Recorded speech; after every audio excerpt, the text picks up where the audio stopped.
Hey everyone, this is Dr. Darian Parker here on the Dr. Darian Parker podcast. And you may have noticed, if you've been listening for a while, that the podcast has taken quite a few turns throughout the years, but I think I'm really where I'm at, where I want to be.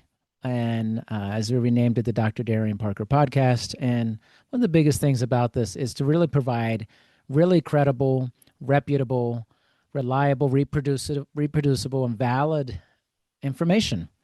And as an educator, an entrepreneur, mentor, I feel very compelled to try to put out information that is from really reputable individuals. And so I love having these guests that I have on, but every once in a while I'd like to do solo casts. And so today is an effort in that direction here.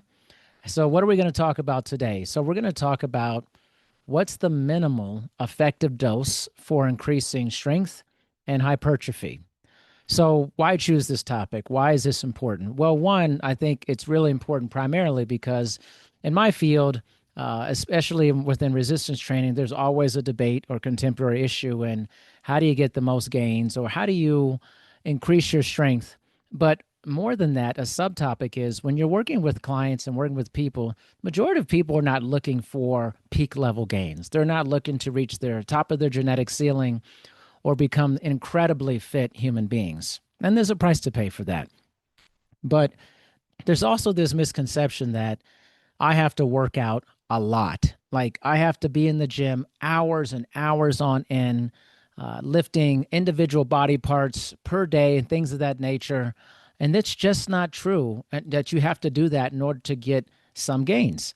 So I like to dispel the myth that you need to be in the gym for so many hours, so many times a week in order to get the benefit. At this point, the evidence, at least what we have currently, the data are pretty overwhelming in terms of the lowest dosage that we can provide is extremely low to provide the benefit. And often with clients, as people I work with and talk with and intakes, is they're surprised by this because they're thinking, I'm going to have to make this huge commitment. And it's just too much because life is life. People are lifing all the time. And I try to be very sensitive to that, which is one of the big reasons why in my practice, I always just do half an hour sessions. I try to decrease the time and make it more efficient, fit quite a bit in that half an hour, but also keep the dose enough where there's a stimulus occurring, but also understanding that there doesn't need to be that much for there to be a gain and to try to wrap this around people's really busy lives. It's one thing I think we do a really bad job in the fitness industry is we push you need to get out there, you need to work out, you need to be there out there regularly all the time. It's consistency, and consistency is important. But for a lot of my clients, a couple of times a week is usually enough of really pinpointed specific intensity, enough that there is a stimulus and that we're not overdoing it, but we're not understimulating them as well. So the purpose of today is to go over the most relevant research that's out there for a minimum effective training dose required to increase your strength. In particular, in this instance, is 1 rep max strength, and also in hypertrophy, which is increase in muscular size for that. So it's going to be more of a technical podcast as we come through here, but I think there's 4 different meta-analyses that I want to go over to really focus on driving home the point that the minimal effective dose for increasing strength and hypertrophy is so much lower than you think it is, which means you can spend a lot less time in the gym. And this is, again, for everyone who listens to this, watches this, who are avid fitness exercisers, you may be thinking, man, well, I just like being in the gym a long time and it's a sacred space for me. I totally get that. Really awesome. But you are an anomaly. You cannot think of yourself as normal because the majority of the population does not think like you. And being a trainer for 25 years, unequivocally, I know most of the clients do not think like you. And if you're in this business like I am, you want to cater to what is going on in the general population and in mass and what's happening. As people like myself who have been avid exercisers, I continue to be an avid exerciser, but I have greatly decreased my volume of exercise because I follow the science for it. And it has just produced wonders for me. I have so much more time in my life to do other things that I find passionate, but also just following the science and knowing that I don't have to actually do that much to get elicit the gains that honestly would be just fine to get the benefit from it. So let's go into this. Let's talk first about a study with the lead author, Androulakis Karakis, and this is from 2020. And the study's goal is basically answering the question, what is the minimum resistance training dose required to still provide a meaningful increase in one rep max? So big part of this too is teaching research literacy, right? So let's say you get an article like this and you see it online. For most people, they're just going to skim through and look at the abstract or look at the results of the study. And what we need to be really careful about here is getting like study strength and finding really great studies. So you'll see in everything I've done here is we're reviewing meta-analyses. And why are meta-analyses or something like longitudinal studies much better or stronger indicators for the general population than a single study? All right. So a meta-analysis is looking at a collection of studies, often, 10, 15, 20, 30, sometimes way more studies for that. This gives us a better idea of whether this will generalize to the larger population. So those of you out there who are looking and say, oh, I read this study and it tells me that if I do these exercises, I'm going to produce X, Y, Z.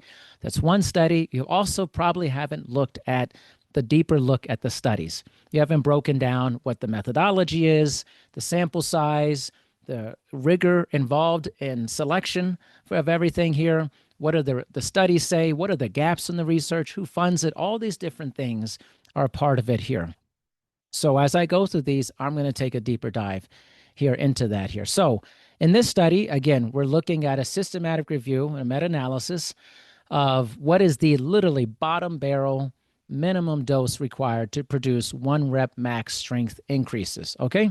So this study from 2020 is widely considered some of our best evidence for evaluating how little strength training is actually needed to produce measurable increases in one rep max. One rep max being the amount of weight you can press or lift or pull one time for that. So the prevailing thought is that traditional resistance training programs are essentially 3 sets of something, maybe more, 3 to 4 times a week, the traditional idea for this. And what I love about the minimal effective dosing research is that we're really catering to a general population who needs to hear this information. We're not catering to really fit people, right? But I think there is a lot of application too, because often really avid gym goers overdo it. They spend too much time in the gym, too much time providing stimulus. And often what occurs is diminishing returns, a lot of irritability, a lot actual decrease in strength and overall fitness, and which actually mirrors a lot of sedentarianism. But also what it does is this helps fit people, very fit avid exercises, to cut down their time exercising and to create a better relationship with health and fitness. But again, I think it's important for certainly people, the general population, but definitely has a lot of implications for people who are avid exercisers as well. So some initial points I made before while I was looking through this was, although this is considered the gold standard for MED or minimally effective dose, there's still a heavy lack of diversity in subjects, which makes the results more generalizable just for men. So when looking at this study was done primarily with men, okay? But so certainly not for women or other ethnic groups. So if we're trying to generalize the results of a really great research study that this has been done, meta-analysis, it's really generalizable primarily for men. We cannot say that this is very generalizable to women because the subjects were not women. They were primarily not women. So we have to take that into account. Okay, again, understanding the sample is really important. Studies that are looking at 1RM and not hypertrophy.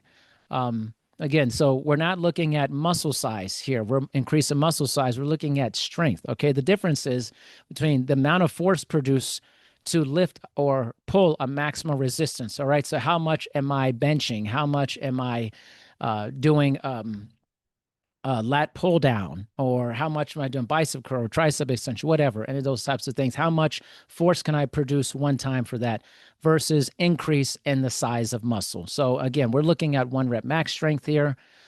This is one is different, which I like includes trained athletes, but not necessarily elite or advanced participants. There's a delineation between that, and certainly not for untrained populations. But you will see in further research I discuss that there is quite a bit of research in untrained populations here.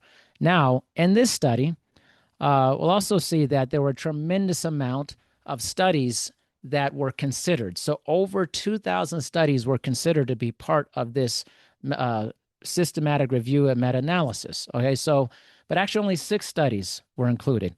Now, you may think to yourself, okay, this went from 2,000 to 6.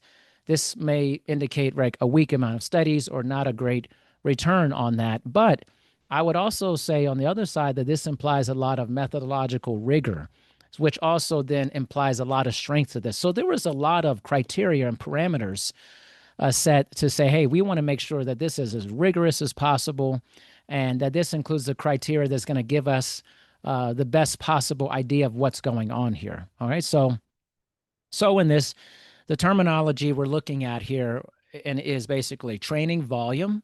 Okay. So, and we'll talk about what that training volume means. Terms like powerlifting, 1 rep max strength, low volume, minimum effective dose. You'll see these throughout the course of this. So the selection of this was, the criteria was for these studies that they had to be randomized trials or controlled resistance training interventions with clearly defined comparison groups. Okay, so having randomization, why does this matter? Well, it reduces your selection bias. The control group allows for some causal inference here, and strength training changes can be attributed to training primarily. Okay, not just chance or motivation or testing familiarity alone. We always do it with randomized trials are the best way, because we're able to actually suss out what's actually happening from the intervention that's happening here. So what was excluded in this study? Well, observational studies, cross-sectional designs, case studies, or self-reported training logs. Okay, so this actually excludes a tremendous amount of fitness literature. It's not saying that these aren't good studies, but in terms of the criteria for this, it excludes a tremendous amount of these studies, and also that the studies had to be greater than 4 weeks in length. So any studies that were 1 to 2 weeks long were excluded. So why is this important, right? It's important because especially we see a lot of changes and interventions with resistance training. Usually it starts to take effect after 1 to 3 weeks. So if it's happening within a 1 week time frame here, we're not going to get we aren't going to measure much at this point. So that greater than 4 weeks is going to allow us to see what has been elicited from the intervention here. So that also eliminated a lot of the studies. When we also look, again, this includes resistance trained men. We're looking at, in terms of the subjects here, that they have experienced resistance training for equal to or greater than a year. So they're more experienced lifters, but they're not advanced lifters. Okay. So they have a regular exposure to barbell machine resistance-based training. Again, not including any untrained or untrained groups, primarily because if we give anybody who's untrained just a little bit of something, almost anything, they're going to make an improvement here. But what happens when someone's actually seasoned?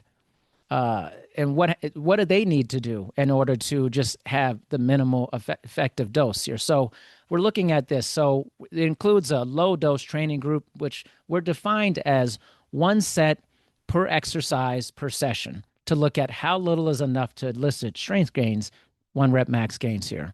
And then report 1 rep max strength outcomes in the selected exercises for this. So again, the studies had to report direct 1 rep max testing, not estimates, and exercises like squat, bench press, sometimes deadlift here.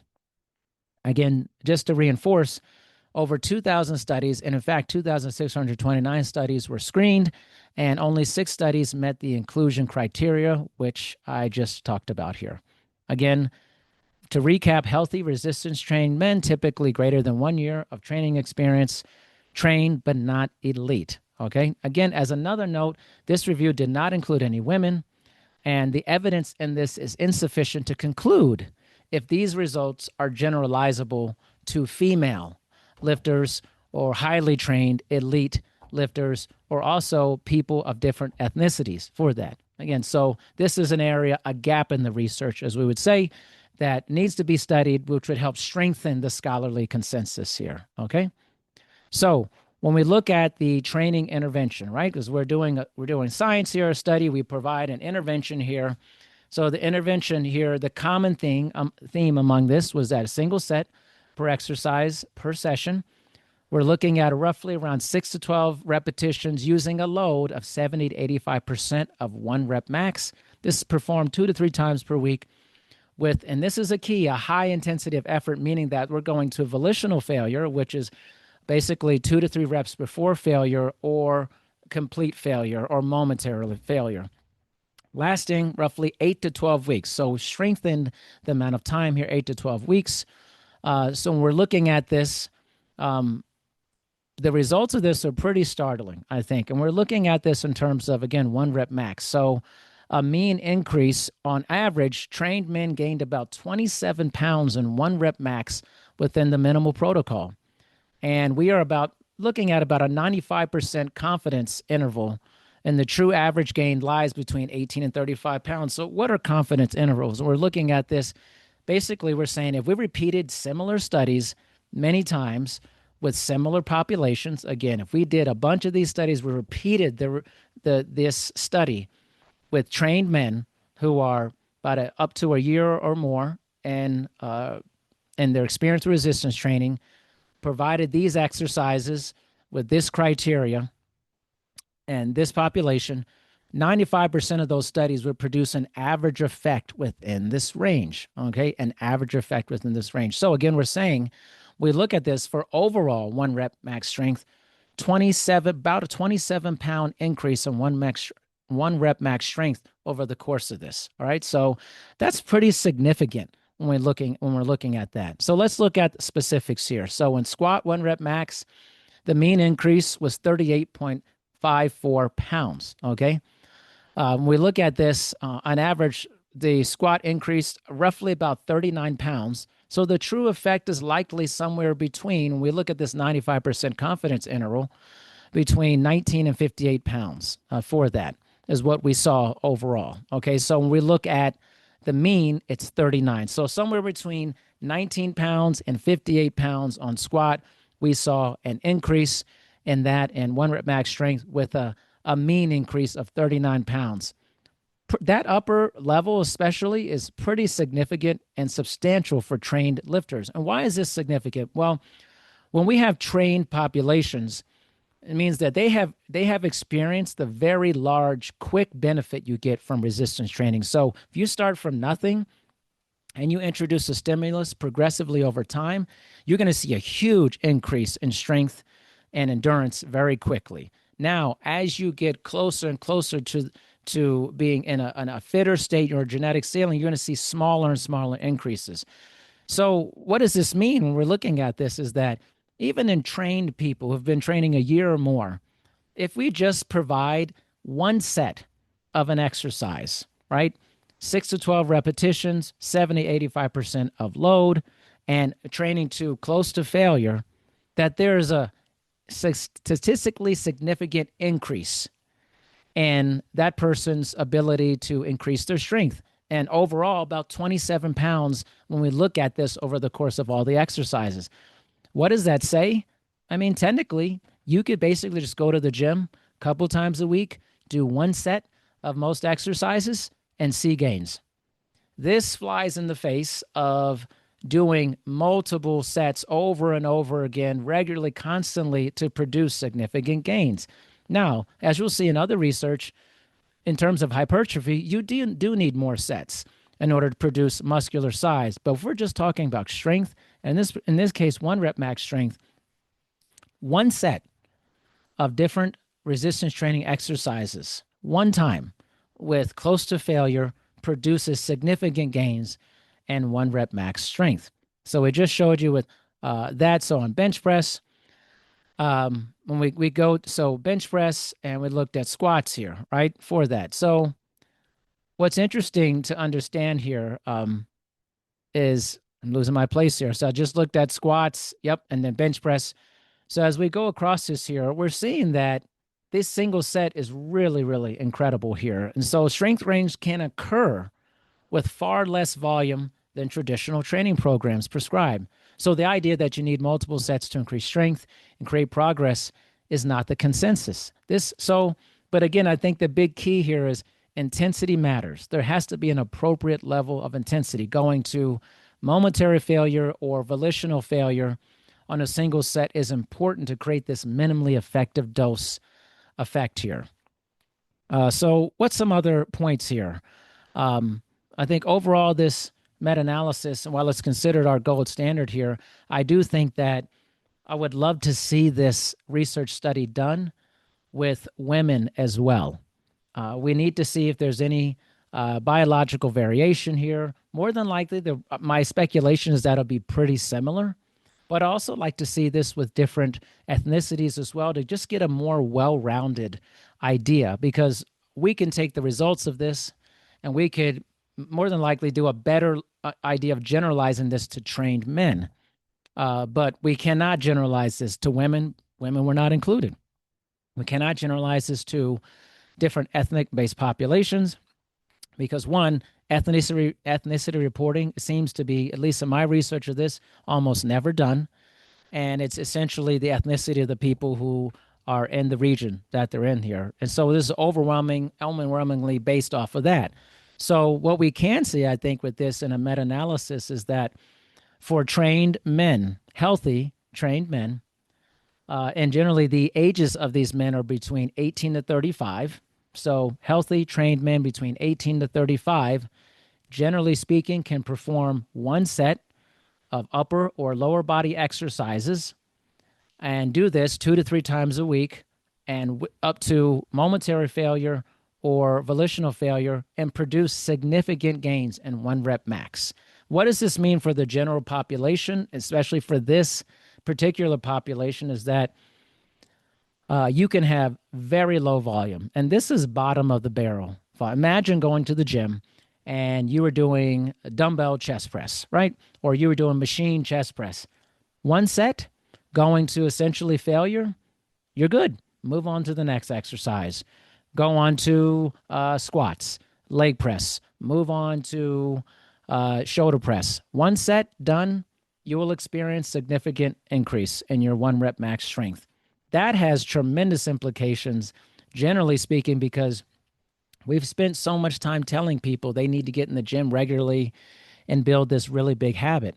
But we do know that bottom of the barrel stimulus actually works really well and gives people time and takes away some of the effort barrier.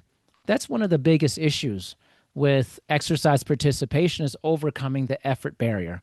And so if we're telling people they need to spend all this time in the gym, we're actually doing a disservice to them and not giving them the very best information. And we're not basically giving them relief too, because if people feel like they have to spend a lot of time on something to get a benefit, and there's a lot of effort, there's an effort barrier for that, people often choose the lesser of those two things. So this is something we really need to get this out. I thought the study was methodologically pretty well done, and the results are not evidence of like weak amount of studies and that they wish there was more studies. I think it's evidence of a lot of methodological rigor, but it's also not definitive either completely because of the sample, the lack of women in it and different ethnicities, but it's generally some of our strongest available evidence we have. All right, now let's look at our next study, which is by Schoenfeld, Ogborn, and Krieger. Sorry for that there. But this is a dose-response relationship between weekly resistance training volume and increase in muscle mass. So another systematic review and meta-analysis. Is the Journal of Sports Sciences, again in 2017. What's the core question of this research? Is there a dose-response relationship between weekly resistance training volume and muscle hypertrophy? Or does doing more sets per muscle group lead to more muscle growth? So does doing more sets per muscle group per week lead to more muscle growth. Now, important designation here, not per session. Does doing more sets per muscle group per week lead to more muscle growth? So let's look at the study design here. So we have 15 studies, which produced 34 treatment groups. All right, but because many studies compared multiple volume conditions. So we have 34 treatment groups. Total participants across the studies over 400 subjects, which is great. This one's looking at mostly untrained or recreationally trained individuals. So this is not even an experienced population, certainly not elite level lifters. Most were young men with very few women. So no reporting of ethnicity. But again, most likely representing the demographics of the location of the places where the studies are done. The study duration was greater than 6 weeks, equal to or greater than 6 weeks. Most were between 6 and 12 weeks. The focus is on hypertrophy, increase in muscle size for this. So we're not looking at strength here, but increase in muscle size, okay? So when we look at this, the study design is done weekly set by volume. So low volume will be considered less than 5 sets per muscle group. Moderate volume would include 5 to 9 sets per muscle group per week. High volume, greater than 10 sets per muscle group per week, okay? Some additional design considerations. We have heterogeneity, basically meaning that there was a moderate heterogeneity across the studies, meaning that the programs were different, intensities different, exercises were different, and populations differed a little bit. So even despite all of this heterogeneity, there was a very consistent outcome for this. So all of this to say, too, is that we're standardizing the volume as sets per muscle per week. All right, so again, this is a very important distinction for that. Now, measurements and methods review. So this included studies, included MRI, so magnetic resonance imaging, as the gold standard of measurement of increase in muscle mass and size, ultrasound, which is reliable when it is standardized, DEXA scans. So this is not just purely muscle, lean mass, muscle thickness measures, and some anthropometric measures, which are less precise here. MRI, ultrasound are direct assessments of muscle size, which is why they're much more towards the gold standard of this. But even though there were lots of different measurements here, they're very high quality, which means they held up across all the methods here. So what do we find out here? What are the results here? So when we have a group that when we see less than 5 sets per week, per muscle group. So let's look at this and say, let's look at chest, right? Let's look at chest and say, let's say chest press here. Did less than 5 sets of chest press, we had saw it elicited the smallest gains. 5 to 9 sets per week elicited moderate gains, and then equal to or greater than 10 sets per week equals the greatest gains, okay? So basically what we're saying is the more sets, up to 10 or a little bit more than that, produce the greatest hypertrophy for that. So more weekly volume equals more hypertrophy, okay? So in novice and intermediate populations, higher weekly set volume produces greater hypertrophy. Now, also, novice untrained resistance training participants make significant changes neuromuscularly and muscularly due to never having a stimulus. So one of the things I think that is so much different than what we talked about before is we could give untrained people almost anything for a stimulus, very, very low stimulus. Something's going to happen. They're going to improve and have some level of gains here. But with our more advanced exercisers here, we really can't assess that. I'm looking at because there's experience there. And when we look at, in terms of, when we're looking at this here, this has to be explored a lot more to provide a full picture and provide a delineation for that. So this same exercise, what I'm trying to say is doing this same research study with advanced exercisers for hypertrophy reasons would be interesting to see for that as well. Now, we're going to go to more research about this, which we'll talk a little bit more about this. But if we look just specifically at this, doing this with advanced exercisers, would we get the same outcome in terms of gains? And we're going to talk a little bit more about that here. While the stimulus is also the focus, we have to also take into account recovery mechanisms as well, which play a very large role when we talk about hypertrophy. Have we standardized what the recovery methodology is for that? So more sets obviously equal repeated exposure to a stimulus, but also we provide more gains with an adequate recovery process as well. So knowing what that would be plays a role as well in it. So we looked at the first study from 2020, which was looking at increase in 1 rep max strength. And this was with more of your trained population, like experienced but not elite lifters. And we see an increase in 1 rep max through bottom barrel basement, single set to failure methodology to produce increase in 1 rep max.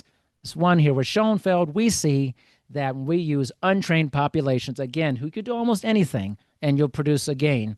But when we're talking about doing 5 to 9, greater than 10, we see the more volume that we provide, the more exposure we have, the greater the increase in muscular size. Now, this is to a point, but we do know if we want to get the most out of increasing hypertrophy, right, we need to do more than 10 sets per week per muscle group for that. All right, so let's look at this next one, which is Basvale and others, and this is a systematic review. The effects of different resistance training volumes on muscle hypertrophy. You may be saying, we just talked about muscle hypertrophy, right? We did do that. But what's different here is this is one of the only research studies done with experienced lifters, as most studies are done with untrained novice lifters. Again, we're looking at hypertrophy on this one. We're not looking at 1 rep max strength. Last study we did, we did meta-analysis with Schoenfeld. This was untrained, folks. This one from 2022 is experienced lifters for hypertrophy, okay? Also, this only denotes in this study male lifters, so a lack of female lifter point of view is a gap in the literature.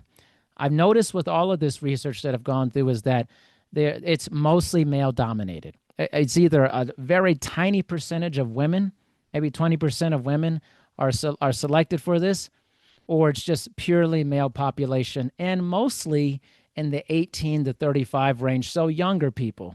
Not to say there isn't research on older adult populations, there are, but in looking at the younger populations here, this is primarily composed of men. And again, we have no ethnicity reporting, so we don't know that either, okay? So this is something to think about. So the other things to look at here in design, after analyzing 2,083 resultant articles, studies were included if they met the criteria. 1, studies were randomized controlled trials, all right, with the number of sets explicitly reported. Interventions lasted at minimum 6 weeks. Participants had a minimum of 1 year of resistance training experience, and participants ranged from 18 to 35 years. Studies reported direct measurements of muscle thickness or cross-sectional area, and the studies were actually published in peer-reviewed journals. So a lot of criteria here, which is great. And the randomized control aspect is really important. One, because participants are randomly allocated to receive a new treatment or a standard treatment or no treatment at all, which would be your placebo group. But we have to have a comparison group in there. So having it for randomized controlled studies is really important here. Again, having that greater than 6 weeks is important so we can actually measure a change that's occurring. We need enough time for that to occur as well. And again, you heard my points about the population here. And we're using direct muscle size measurements such as magnetic resonance imaging or ultrasound. So MRI or ultrasound here. Muscle groups which were analyzed were the quadriceps, biceps brachii, and triceps brachii as well. All right, so these are very muscle-specific analyses and not pulled with like whole body hypertrophy here, okay? So what do we find out here? Okay, so what are we looking at here? What is it telling us here? So let's look at this information here, okay? So when looking at this overall, in reviewing over 2,000 papers, basically there were only 7 that actually met the criteria. Most of these studies had around 20, 30 participants, 6 to 8 weeks, roughly about 12 to 18 weekly sets, to about 20 to 27 weekly sets per muscle. So, not extreme bodybuilding volumes, but we are talking about moderately high volume and already trained men in this case here for that. So, again, looking at this, our quadriceps results and our meta-analysis show us that there's really no statistically significant difference between moderate and high volume, right? So the effect size is really small, a statistical value of 0.19. So the interpretation, basically increasing quad volume above 20 sets, did not significantly increase hypertrophy compared to just doing, let's say, 12 to 20 sets. Okay, remember this. In the previous one with untrained, we had the most gains when we were doing 10 sets or above, but primarily just 10 sets, maybe in the 10 to 15 range here. So when we start getting into higher than that, higher than 10 sets, moving up to 20 sets in terms of quadricep hypertrophy, we're not seeing a statistically significant increase in hypertrophy. Let's look at the biceps brachii, right? Also, no significant difference between moderate and high volume, with a p-value statistical significance of 0.59. So a very small effect size difference. Right? Statistical significance is 0.05 for that. So this is even weaker evidence for a benefit of greater than 20 sets. All right, so going from, let's say, 15 sets to 25 sets did not produce any meaningful greater hypertrophy with 6 to 8 weeks. Now, pretty interesting, we look at the triceps brachii of high volume, let's say above 20 sets, produced significantly greater hypertrophy. So it had a statistical value of 0.01. So times where 0.05 or below is statistically significant. So the effect size, the difference favored high volume for triceps. So this, in terms of this study, this was the only muscle group showing statistically significant benefit from higher volume. Pretty interesting. I'm curious, again, why the triceps were different from the biceps and the quadriceps. I would have liked to have seen other muscle groups as well. But if you look at this and take this on a whole, that essentially, if we're looking at this in terms of the dose response curve, it's essentially flattened. So you have the minimal volume here for hypertrophy. It seems to be best, I would say, around 10 to 15 sets per muscle group per week. Again, there's no huge benefit of increasing volume significantly in trained men to improve hypertrophy when you start getting into 20 sets or above. It's essentially diminishing returns. There's really no value in terms of increase in muscle size. So it looks like the sweet spot for trained men in this case would be somewhere between 10, 15 sets per muscle group per week, not per session, per muscle group per week for that. So what makes this, what's the realism behind this is that essentially if you're a trained man, about a year plus in experience in weightlifting, you could go work, do quadricep work and do basically around 10, probably, let's look at it, make it a scale even larger, 10 to 20 sets. I'd say 10 to 15 sets per week. You could basically go to the gym a couple times a week, knock out, 10 to 20 sets of quadricep-based training, and you would get the most hypertrophy that you could get. So if you wanted to spend 25, 30, 40 sets on your quads per week, it's essentially diminishing returns in trained men who are experienced lifters, okay? So not a huge benefit if you're trying to just add more volume for here. So basically what I see here in real life is often regular gym goers believe that more is better, right? But the meta-analysis for trained men shows us this is not the case, okay? You could spend a lot less time in the gym, do, let's say, 10 to 15 or 10 to 20 sets of a particular muscle group and get the maximum hypertrophy from this. Doing more does not equal more. So again, it's important to think I'm always mentioning trained men because this is the population and does not represent women or other ethnicities. Although there weren't a lot of studies, again, even though it's over 2,000 were looked at, 7 were picked, this doesn't generalize to a larger population completely. However, again, the methodological rigor was there in the selection process, which strengthens the results. But we need to be careful in terms of looking at this generalizing to the larger population. All right, so these studies are short, sample sizes are small, and muscle growth in trained individuals typically tends to be slow. This is something to think about with this here. All right, we're moving towards our last study here. And I really like this study. It's by Pellin and others in 2025, looking at volume and frequency, looking at this. So this is what I like about this study quite a bit is that it does include men and women here. And so the other studies that we were going over do not include any women. It's basically essentially just men. It just looks at men. So we're generalizing to men and either trained men or untrained men.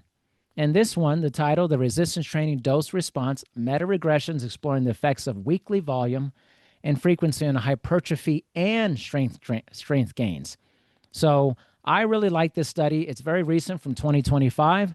Okay, so what I like really a lot about this is that from 2,058 studies that were looked at, 68 studies, which is a much bigger meta-analysis, were chosen. So huge amount of studies here, right?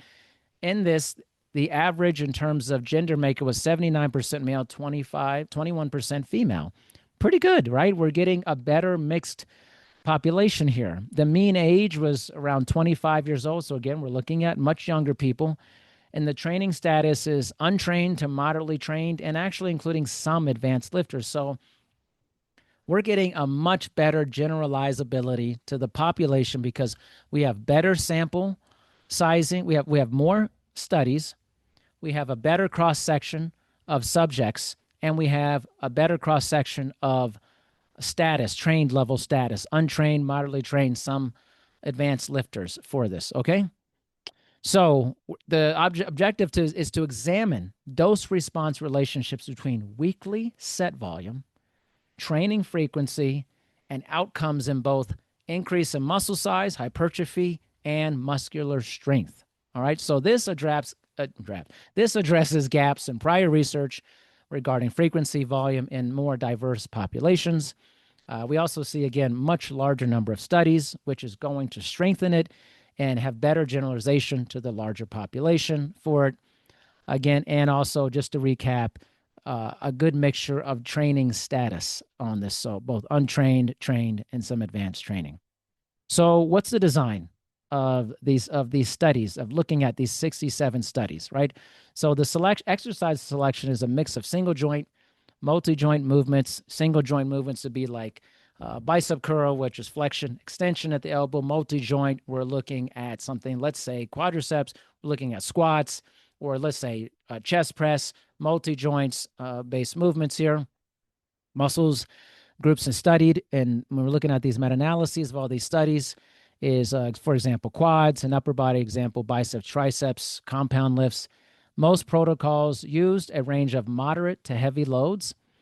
So I think that's important. So moderate to heavy loads, and many required sets to perform near failure. So again, remember this, when we're looking at minimal effective dose and things of that nature, what seems to be a key element is if there is enough intensity to elicit a response. All right, so the stimulus has to be enough, the intensity has to be enough to elicit a response. So what we're seeing over and over again in these studies is that many of the studies are requiring the participants to perform the sets near failure or close to momentary failure. All right, so this is not controlled completely rigorously, which, this is pretty common in human training research, but the fact that this was done is showing how important that this element, the intensity, is to this. So When looking at this, a unique aspect of the Pelin study is how they quantify dose. So we're looking at direct versus indirect sets. So direct sets are counted as one set when the muscle measured was the prime mover in the exercise. All right. So think about it like in a bicep curl, the prime mover is the biceps brachii. Okay. The opposite muscle group is the triceps brachii that relaxes during the muscular contraction. So a direct set is counted as when the muscle measured was the prime mover. Indirect sets counted as 0.5 sets when the muscle was involved, but not the primary target. And non-direct sets were counted as 0 for this. All right, so let's look at mostly in terms of how long this was done. We see a very consistent theme, right? 6 to 12 weeks for the study. Again, enough time to elicit changes from the intervention. The measurement methodology, again, mostly ultrasound, MRI, the gold standards here, direct measurements here were mostly used, and the strength measurement of we have, for strength and looking at 1 rep max, and then so bench press, squat, leg press. So again, looking at increase in muscle size through ultrasound, MRI, and then 1 rep max strength done through bench, squat, leg press, things of that nature. So you see the other articles, other research studies was either just looking at 1 rep max strength or looking at hypertrophy. We're looking at both here. Again, strengthens this tremendously when looking at this here.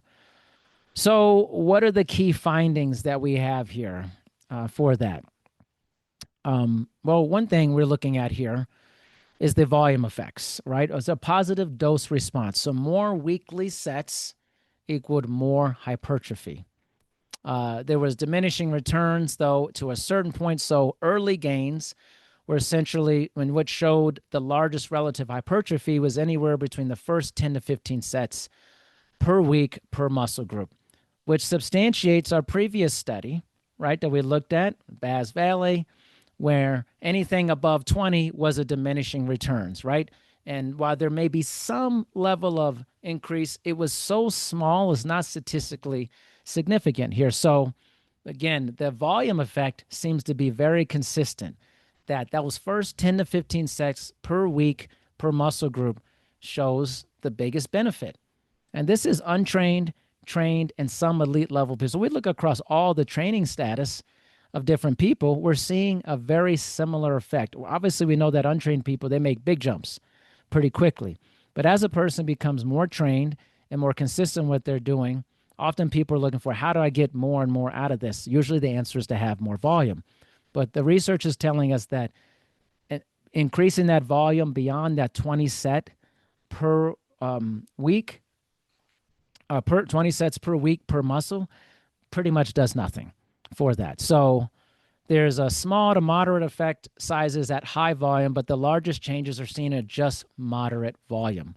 So the idea of spending so much time in the gym, doing one body part per day or a couple body parts and hammering out tremendous amounts of volume, there's really the data are not supporting that this is what should be done in terms of real life lifting in order to produce the effect for that.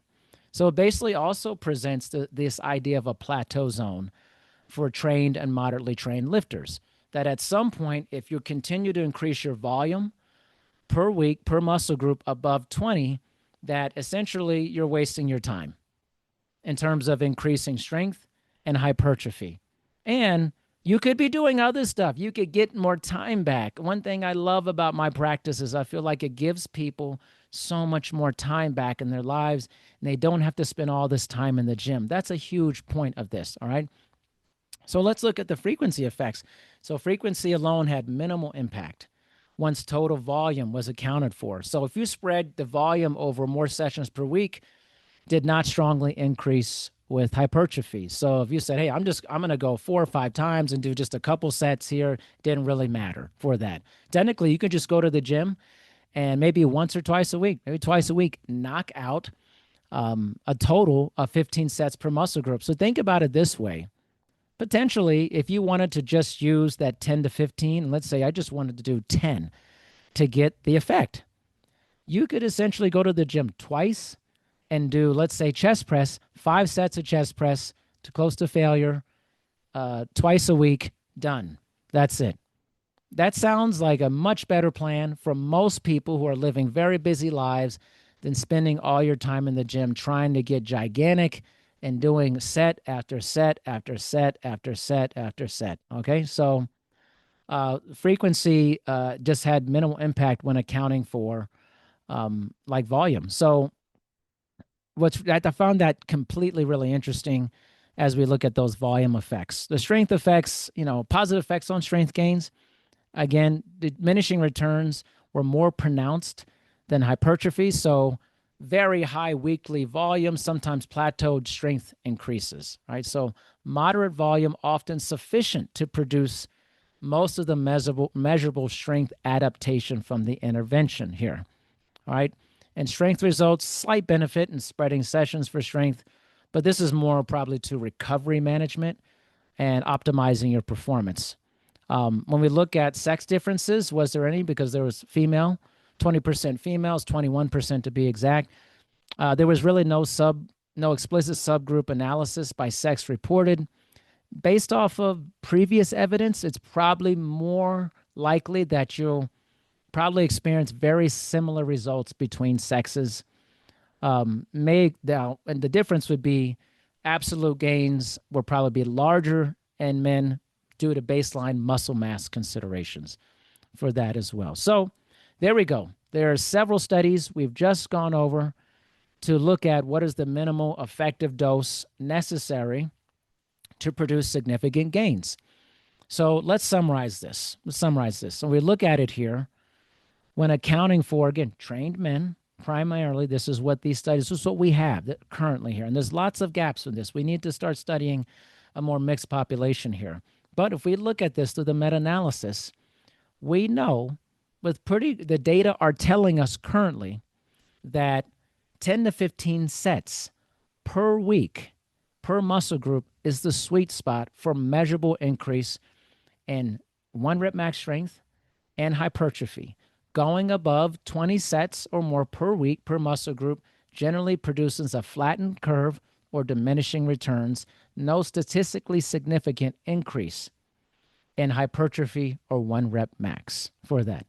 So we went through all of that to tell you that, but it's important to have good research literacy, to understand the design of studies, the measurement methodology, to understand also what are the results telling us, and are these generalizable to a larger population, or is this generalizable potentially just to a specific group of people?